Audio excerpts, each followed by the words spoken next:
RBI grade B की job के बारे में केवल अच्छी अच्छी बातें बता दी आपको और आपको लगने लग गया this job is out of the world. ऐसे बहुत सारी चीजें जो मुझे इस जॉब में अच्छी नहीं लगी मैं आपको आज शेयर करता हूँ।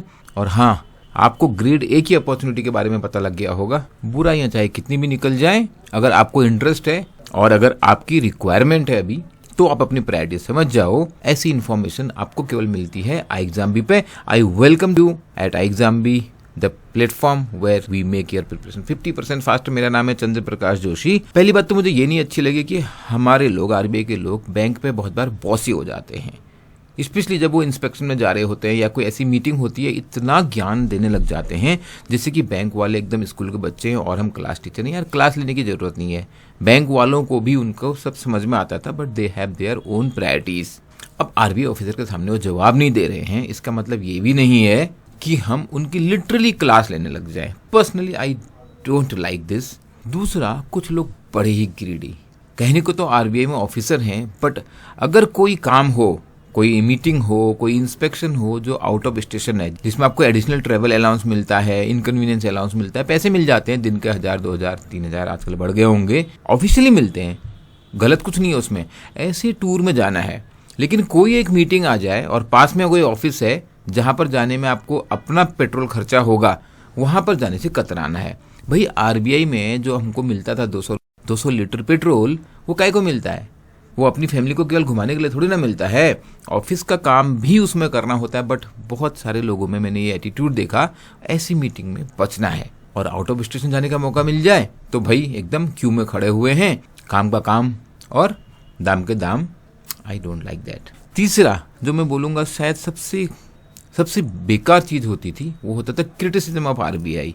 कैंटीन में बैठो, लॉन्ज में बैठो, कॉलोनी में बात कर रहे हैं किसी से, या ऑफिस आते जाते हुए इतना क्रिटिसिज्म, इतनी बुराई अपने ऑफिस की, लोगों की, पॉलिसीज की। ये काम नहीं करेगा, वो काम नहीं करेगा, ऐसा क्यों कर रहा है आरबीआई, वैसा क्यों कर रहा है।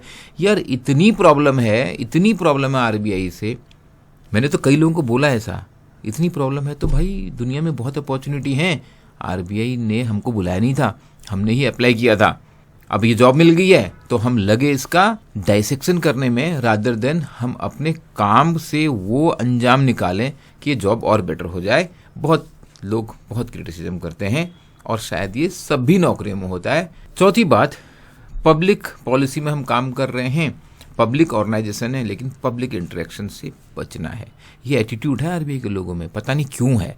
मतलब भागना है पब्लिक से इंटरेक्शन नहीं रखना है। अभी आप लेटेस्ट एग्जांपल देख लो, बहुत सारे आरबीआई के यंग ऑफिसर्स, उन्होंने कोशिश करी कि वो थोड़ा सोशल मीडिया पे इंटरेक्ट करें, चाहे यूट्यूब पे हो या कोरा पर हो, टेलीग्राम पर हो। ना ना ना ना ना ना, आरबीआई ने बोला बिल्कुल अलाउड नहीं है। अरे क्यों अलाउड नहीं है भाई? वो अपनी नॉलेज ही तो शेयर कर रहे हैं। उनके पास कौन सा ऐसा इनसाइडर इन्फॉर्मेशन है जो वो पब्लिक में निकाल देंगे? और क्या वो बेवकूफ है? उन्हें अक्ल नहीं है क्या? वो इतने सीनियर आईएएस ऑफिसर पब्लिक में इंटरेक्ट करते हैं, मिनिस्टर्स इंटरेक्ट करते हैं, आरबीआई का ऑफिसर नहीं करेगा। पब्लिक पॉलिसी बनानी है हमको, पब्लिक से बात नहीं करेंगे। सेंट्रल बैंकर्स एकदम पर्दे के पीछे काम करना चाहते हैं, इसलिए मैंने जॉब को डिमिस्टिफाई करने वाली सीरीज चलाई हुई है, आगे कंटिन्यू करेंगे। 5वां, decision making. Lack of decision making शायद थोड़ा ज्यादा हो जाएगा, but very slow decision making.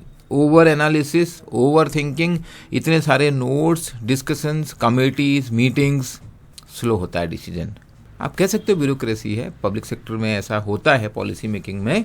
और मेरे को भी 10 और ऑर्गेनाइजेशन में काम करने का एक्सपीरियंस नहीं है सरकारी की अगर बात करूं तो, बट पर्सनली मुझे लगा बहुत स्लो है। इंडिविजुअल लेवल पर रेस्पॉन्सिबिलिटी होनी चाहिए, डिसीजंस बेटर भी होंगे और फास्ट भी होंगे। छठा एक एक्सपीरियंस है सॉइल नोट वॉल्ट में। ये तो शायद ही किसी को पसंद आएगा, क्योंकि डस्टी एनवायरनमेंट होता है काम करने के लिए और कुछ दिमाग का काम नहीं होता है। नोट्स काउंट कर रहे होते हैं, not the pieces but bundles. Manual type काम होता है। आपको अगर 1 to 10 काउंटिंग आती है तो कोई भी कर लेगा। फॉर्चुनेटली मेरे को तो बहुत ही ब्रीफ पीरियड के लिए वो पोस्टिंग मिली। कुछ लोगों को वहाँ पे 6 महीने के लिए भी काम करना पड़ जाता है, बट मज़ा तो नहीं आया उस काम में बिल्कुल भी। 7वीं बात बोलूँगा, काम कम है, वर्क प्रेशर भी कम है। 5 day वीक तो है ही है। मतलब जब मैं एजीएम हो गया था उसके बाद मुझे याद है एक बार मैंने किसी को बोल दिया किसी बात में, यार एजीएम होने के बाद तो मेरा काम और कम हो गया है। तो किसी ने ऐसे बोला जब आप डीजीएम हो जाओगे ना तो काम और कम हो जाएगा, केबिन में बैठ के आपको न्यूज़पेपर पढ़ने हैं, आपको कुछ रिपोर्ट्स पढ़ लेनी है और कुछ नोट्स पढ़ लेने हैं और आपको कुछ मीटिंग कर लेनी होंगी और हो जाएगा आपका काम। मुझे लगा यार ये तो लाइफ और बोरिंग हो जाएगी। मुझे कुछ मामले में वर्क प्रेशर और काम का अधिक होना भी पसंद है, क्योंकि उससे अपना पोटेंशियल पता लगता है। जब तक हम अपने आप को थोड़ा पुश नहीं करेंगे, प्रेशर नहीं आएगा अपने ऊपर, तब तक अपना पोटेंशियल नहीं पता लगता है। हो सकता है आप मेरी इन बातों से एग्री ना कर रहे हो। जो चीज़ें मैं डिसलाइक करता हूँ, हो सकता है बहुत सारी चीज़ें आपको अच्छी लग रही हो। उनमें से आप कमेंट में लिखिए। सबसे ज़्यादा इंपॉर्टेंट ये है, जो अपॉर्चुनिटी आज की डेट में आ रही है उसके लिए अपने आप को तैयार कीजिए। मुझे लगा ये बातें शेयर इसलिए करनी चाहिए कि परफेक्ट प्लेस दुनिया में ढूंढना बहुत मुश्किल है। आपको जो बेस्ट अपॉर्चुनिटी मिलती है, एंड डेफिनेटली आरबीआई में बहुत सारी अच्छाइयाँ हैं जो हमने बहुत बार डिस्कस करी है। I would love to answer your comment. हम तो अपनी पूरी कोशिश कर रहे हैं to unfold your potential and to make your job preparation 50% faster. Thank you.